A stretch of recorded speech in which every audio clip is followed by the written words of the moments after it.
అవినీతి నిరోధ శాఖకు దొరికినటువంటి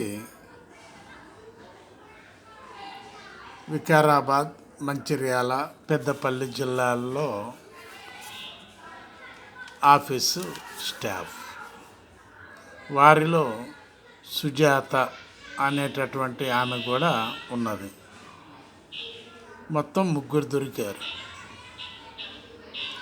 ఈ ముగ్గురు అవినీతి నిరోధక శాఖ చేతిలో ఉన్నారు ప్రస్తుతానికి.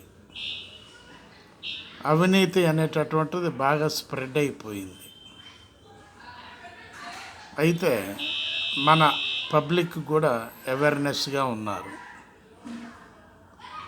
అందుకని ఆఫీసర్లకు పట్టించడం జరిగింది. ఈ మధ్య సుజాత మొన్న చర్లపల్లి ఏఈ జిహెచ్ఎంసి ఆమె ఈ విధంగా లంచాలు తీసుకోవటంలో లేడీస్ కూడా టాప్ నెంబర్లోనే ఉన్నారు అని అంటున్నారు ప్రజలు. ఆలోచించండి ప్లీజ్. లైక్ కొట్టండి, షేర్ చేయండి, సబ్స్క్రైబ్ చేయండి ప్లీజ్. బాలసాని వీరప్రసాద్, హైదరాబాద్.